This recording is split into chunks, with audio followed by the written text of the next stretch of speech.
What do we do in a lecture? Quiet, please.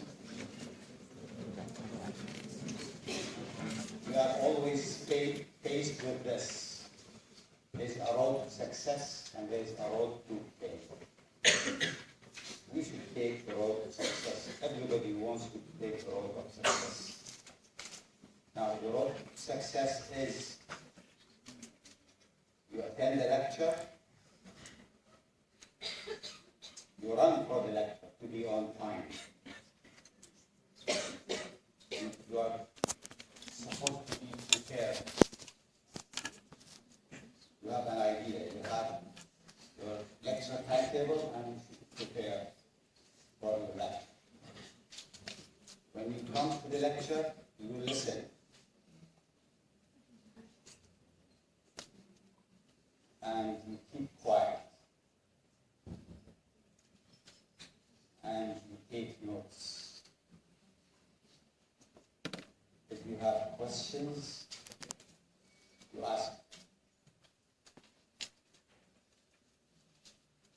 It's very important that when you have a point which is not clear, that you should ask about.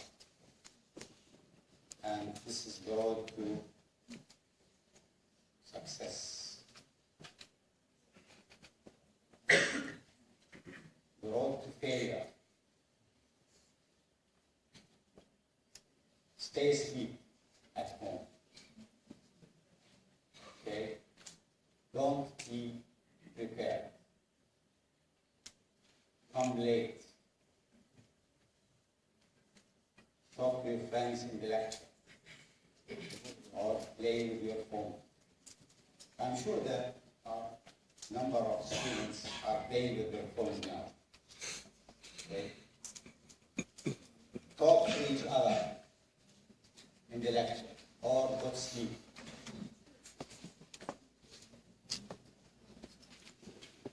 Be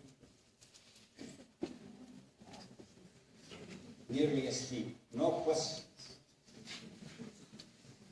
No questions. Okay? The result is failure. It's very clear. This is the road to success. This is the road to failure. You choose. Now, who is going to push this button? It's you. Because you hold the key to success. Okay? Now, I'm going to present this to you almost every day. It's very simple. It's logic. Yeah, بديهيات الحياة. It's the common sense and the logic. Okay?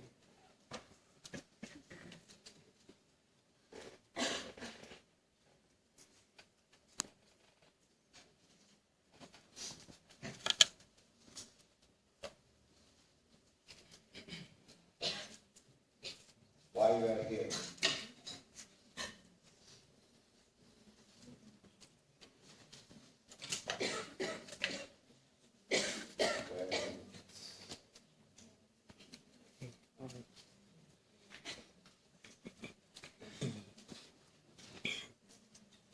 ليش متأخرين يا شباب يا صباح؟ ليش متأخرين؟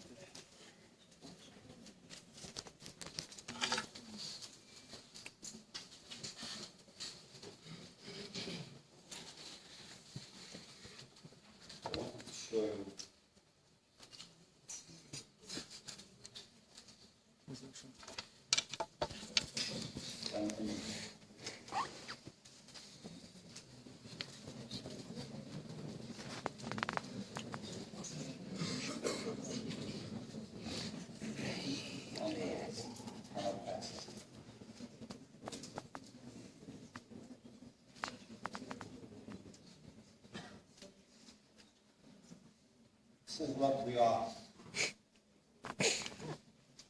Doctors are problem solvers. People come to you and say, I have this problem of headache. I cannot see well. I have pain here and there.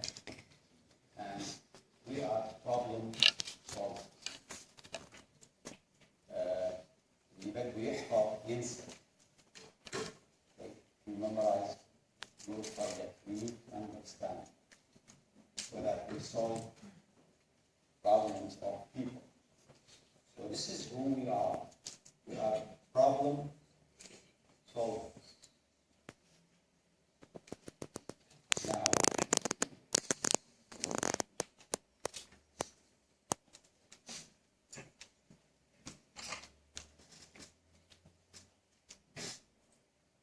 for example, if somebody comes to you and says, I have this problem here, we should do what?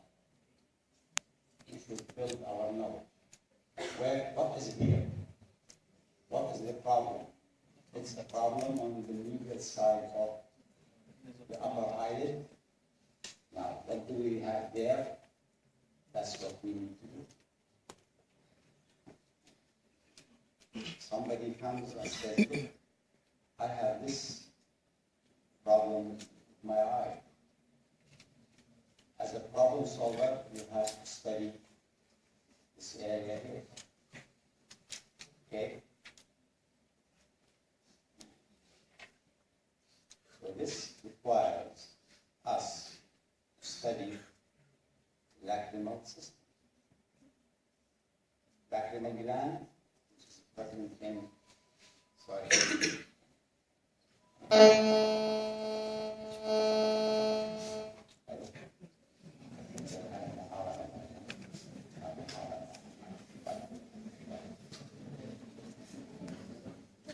sorry for that.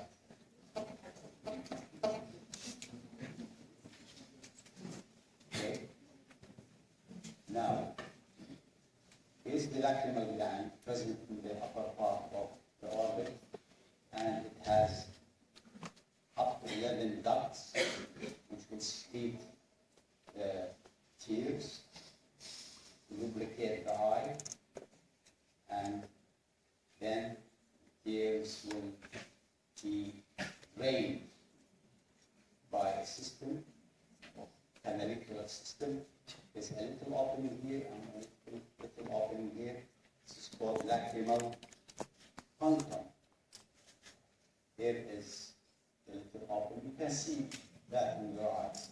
There is a little opening, and here is the high power of this opening. This should be opened so that here, and there's superior one as well, and the tears will be collected into what's called lacrimal sac in the lacrimal bone, and then drained into the nose. It drains just under the inferior concha of the nose.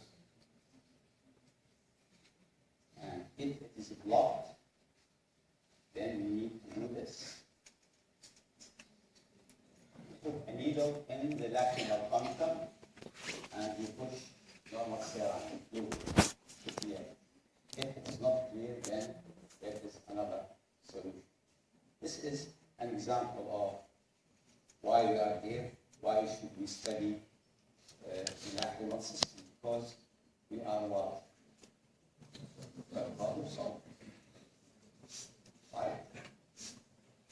Just to convince you that why we are here.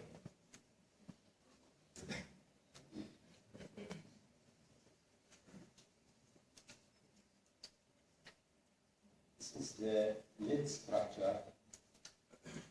والله بكتيريا يا شباب.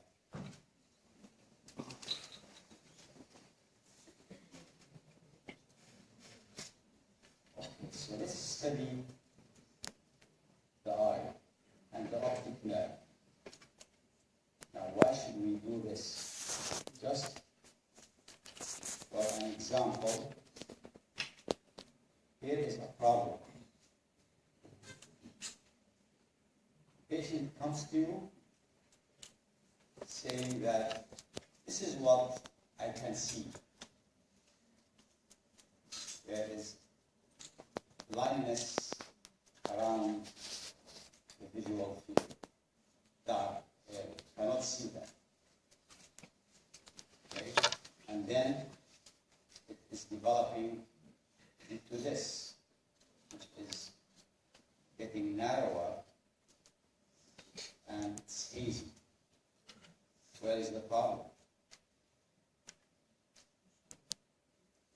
means we should study the eye. Because people complain of problems in the eye. Here is another problem. I think this is something that many of you have experienced.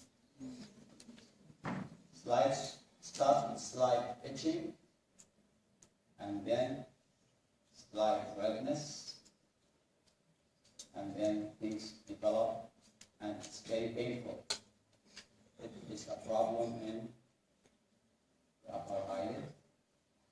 Therefore, this problem also can be happening in the lower eyelid. Now, I have to retract the lid and open it. This requires us to study what? This requires us to study the eyelids. What is the structure of the eyelid? So that I can solve this problem.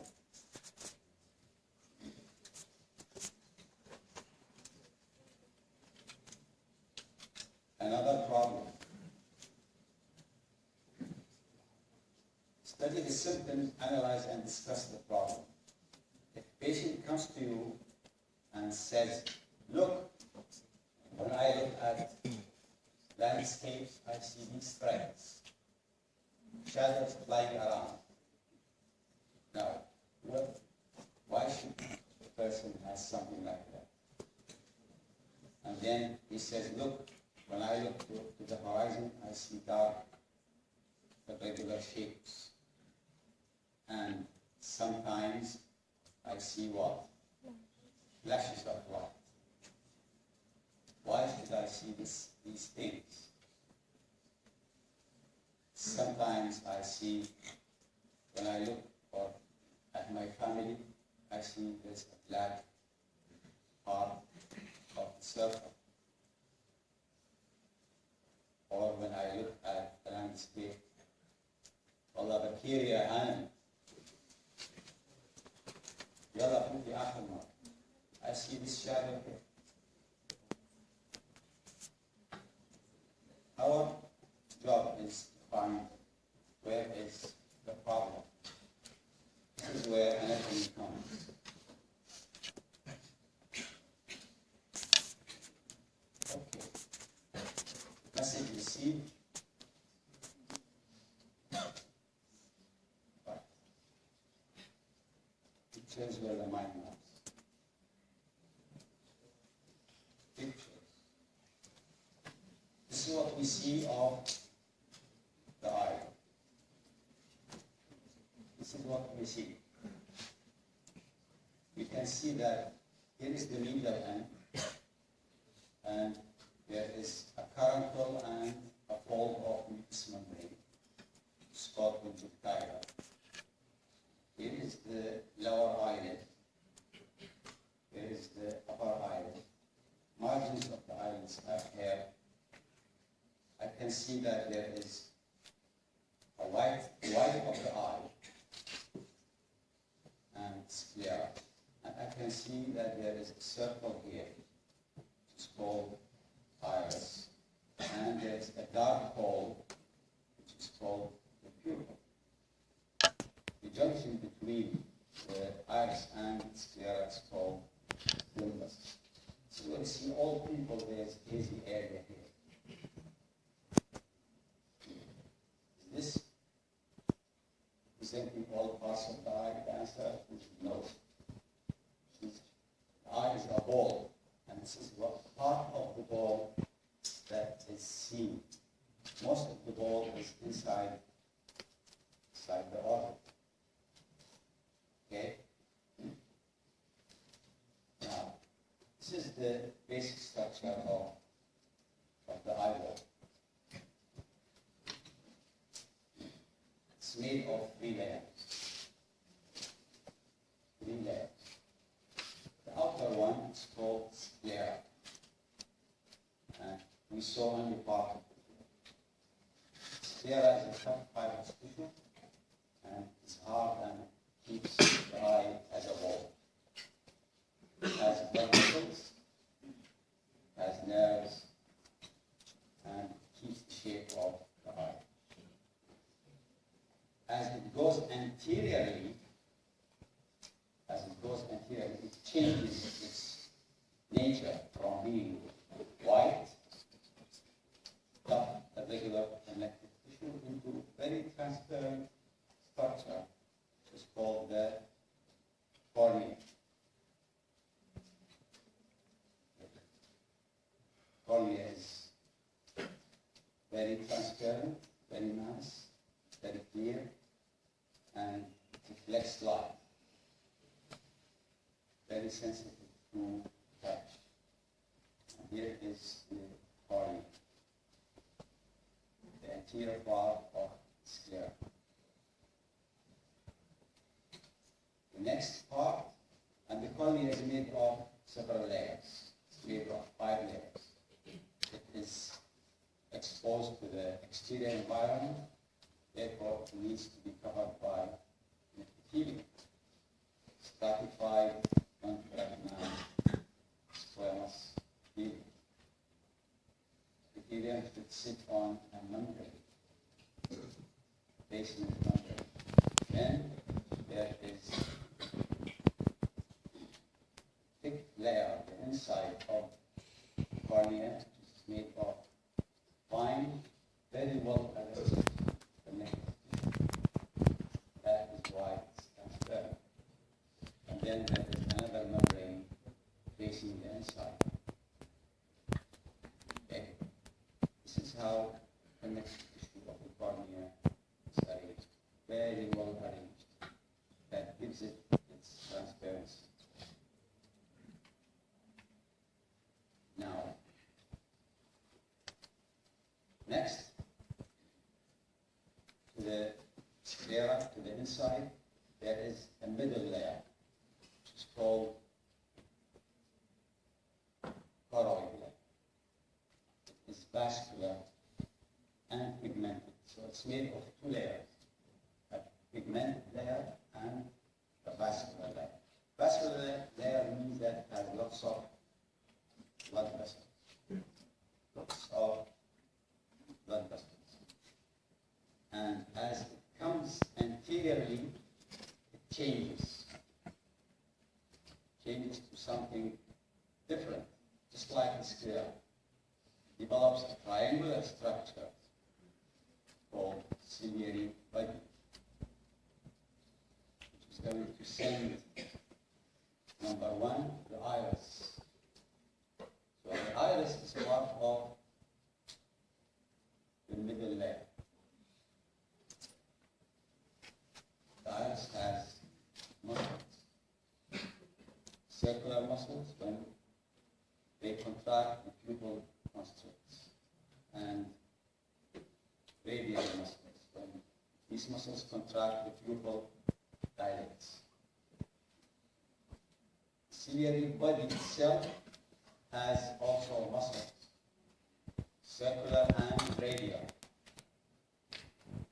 and has processes.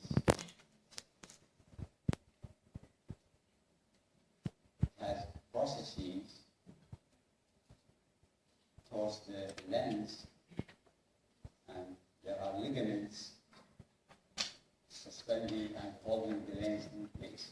These are called ciliary processes. They secrete fluid and they hold the lens. Okay? These are tiny threads. They hold the lens. They're called suspensory ligaments. Okay? Now, when these muscles in the ciliary body, when the circular one contract, what happens to the lens? What happens to this lens when the circular muscle contract? The lens relaxed and it takes more spherical. when the radial muscles contract, there will be tension on the lens, and the lens becomes thinner to accommodate. Okay? So here are the circular and the radial muscles of the ciliary body, and here are the circular and radial muscles of the iris.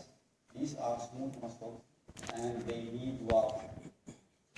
They need nerve supply, sympathetic or parasympathetic. Now, what about the lens? How much do we know about the lens? The lens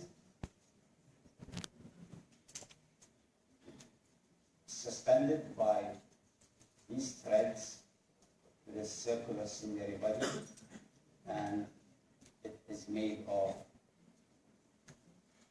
cortex and medulla. Some people say we don't like cortex and medulla.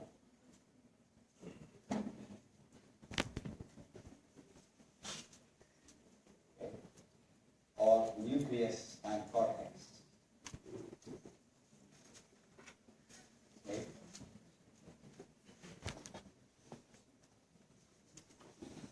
We need to know the structure of the lens, because with age or with certain diseases, the lens will stop being very transparent. Becomes whitish, it's called بالعربي ميل أبيض, cataract.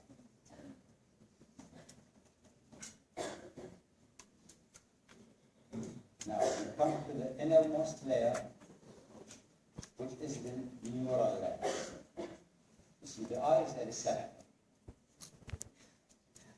It focuses image on the neural layer, and the neural layer will change the light into a nerve impulse. This neural layer is called the retina. Okay? Now, the two layers we talked about, the sclera, changes anterior to cornea, many layers.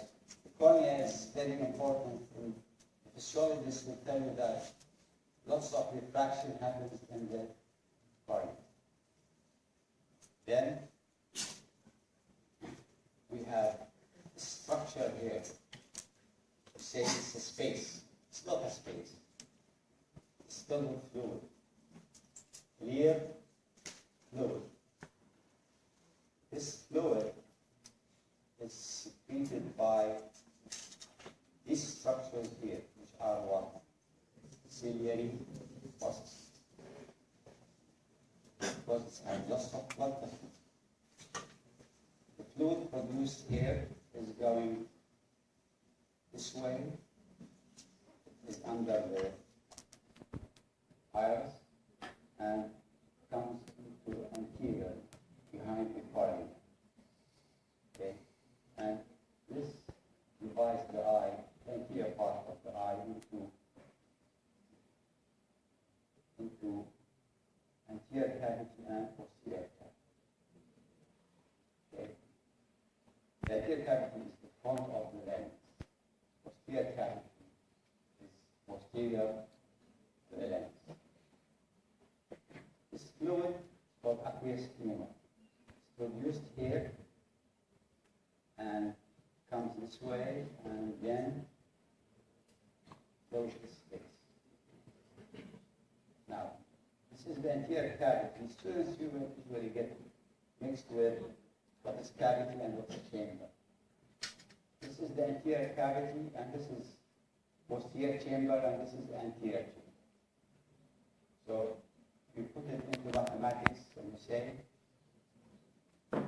anterior cavity equals anterior chamber, posterior chamber.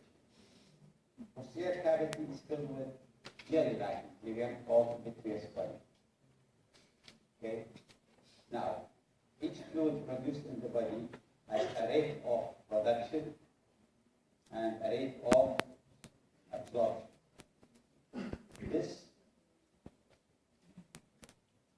produces balance and produces normal pressure in the interior gap. Now, when this fluid is produced here, it should be drained. And it's drained by a trabecular area, connected tissue from trabeculae that has lots of lymphatics, and it's called canal of Schlemm. If inflammation gets into this area and destroys the structure absorbing the fluid, and it is producing fluid, therefore there is imbalance between production and drainage. The result is increase in the pressure, and this is going to produce bad effects. When pressure is increased, it's going to push the lens posteriorly, and it's going to produce bad effects on the retina. Now, what about the retina? The retina is the neural layer. Here you have the receptor.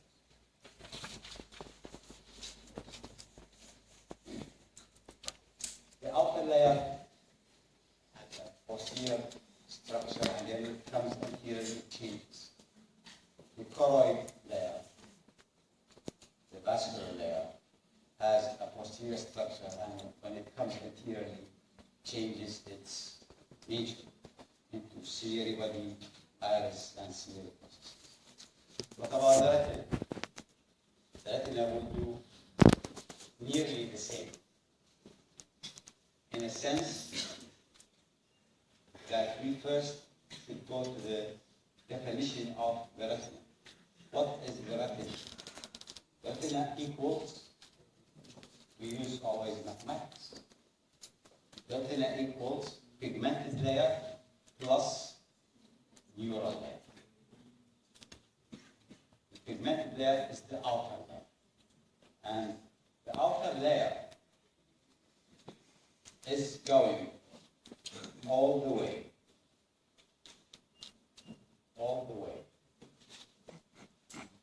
even comes, okay, down to here, posterior part of the ciliary body. Now, what about the second part of the equation, the neural layer? The neural layer comes from posterior, lines the ball, inside of the ball, and stops here. And the pigmented layer will continue. Why should it stop here? Because this is the last point where a light comes this way, okay, and hits this area, and it is perceived. There is no light rays which are going to hit this area. Therefore, we don't need nervous tissue in this area. Now, this means that the retina is going to stop. The neural layer is going to stop. Will it stop in a straight line?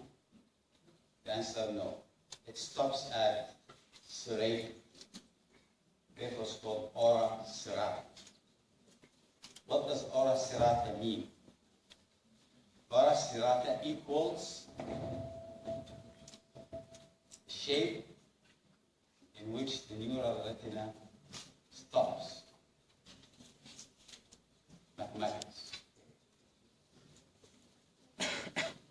Now, if this is a receptor, the light comes here, an image, and the image is going to hit this area here. Therefore, this area should be the most sensitive area. It is the depressed area, okay? And looks darker, looks darker, because the neural layer is thinner, and what is behind the neural layer is pigmented layer of the retina plus pigmented layer of area of maximum perception. Then we come to this area here. It's called the optic disc. What does the optic disc contain? Contains axons of neurons. That means the retina has neurons. Okay? And the retina has what? Has receptors. This image is telling me that this is the retina. The deepest part of the retina is pigmented. Now,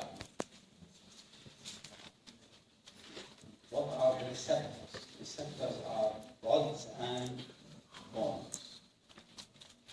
Cones are shorter than rods. Okay, rods are longer.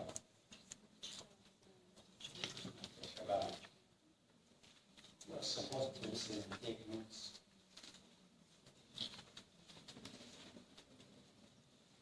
What is not logical, or what it seems to be not logical, is, for example, that this is the retina, the thickness of the retina. Okay? Now, the light comes through, retina is made of 10 layers. Are we asking you to learn or name 10 layers? The answer is no. When you come a ophthalmologist, you will learn them. But we will talk about few types of neurons. The light comes this way, passes through 9 layers, and the rods and cones are near the pigmented layer. You expect the rods and cones to be what? To be the first to hit the light. No, they are the last. They are the last. And then they change the light into their receptors, into an electric activity and picked up by neurons. Okay?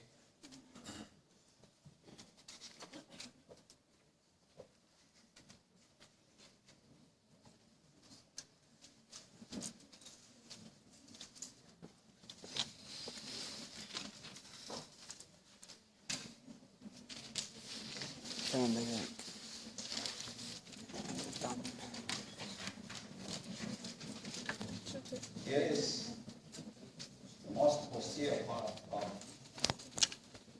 the eye.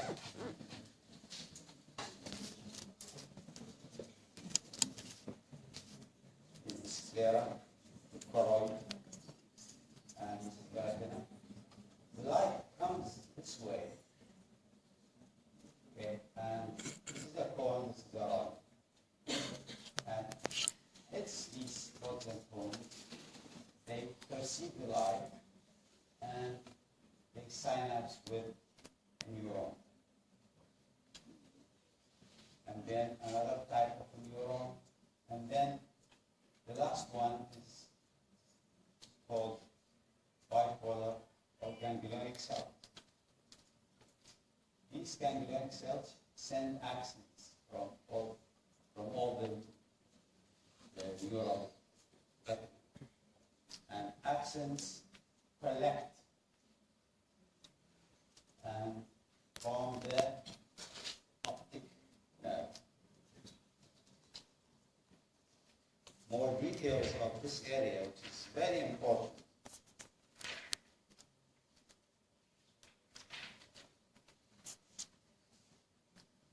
These rods and cones, they are held together by supporting cells. Okay, and they are pigmented. And then, when they convert the light into electric activity, they synapse with bipolar cells. and these bipolar cells, they synapse with ganglionic cells, and then axons will collect. Light comes this way. You expect rods and cones to be here. No, they are at the deepest layer of the light comes this way, hits the rods and cones, and then the electric activity comes back, collects into the optic disc. The area of the optic disc has no rods and cones. Therefore, the image falls here, you cannot see. It's called the blind spot. Rods and cones are made basically of nuclear region. They are cells. Inner segment full of mitochondria.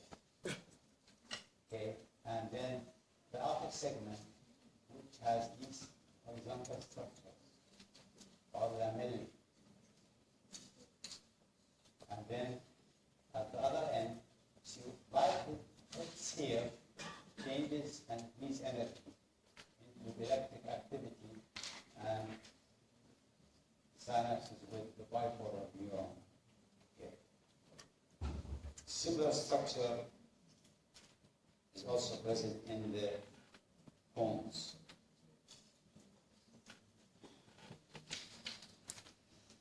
This is a review of ciliary muscles, iris, ciliary processes suspending the lens. Maximum light is seen on maxilla, and the fovea leads to depression. Okay. So this is the maximum area of sensitivity of vision. The retina is thinner here. Optic disc is a very important structure. And you know what an optic disc is. It's a pointed collection of axons of ganglionic cells that will leave the eyeball. It should have very sharp margin. The central one-third should be shiny, and it's a depression in the center of the optic nerve. And you can see blood vessels, arteries and veins coming out. This retina should be examined in every hypertensive patient because there will be changes in the retina. These blood vessels will change their nature. Sometimes they have hemorrhage. The retina should be checked in every diabetic patient because it has changes. Most importantly, in cases you suspect increased intracranial pressure. Now why? Because you see, the optic nerve is an extension of the brain. When it comes out of the brain, brings with it what? Meninges. Brings with it meninges. And these meninges take the brain subarachnoid space, okay, which has CSF. So if there's an increase in the CSF pressure, the margins of the optic disc will be blurred. This optic nerve, as it leaves the eye, because it's part of the central nervous system, okay, it is myelinated. Which way? The peripheral or the central nervous system myelinated?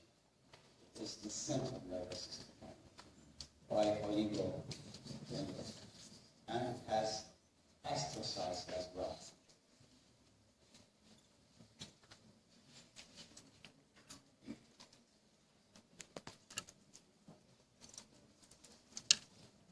Again, rods and cones, we know these different parts. The retina is made of 10 layers. The top layer is the ganglionic, which is going to make the optic nerve. Okay? And we should not forget these two findings, optic disc and macula. Why is the macula darker? Because it's thinner. This is the point of formation of optic nerve. Therefore, you cannot see rods and cones. You cannot see pigment there. Now, the optic nerve, as it leaves the eyeball, it is inside the cone of muscles. Okay?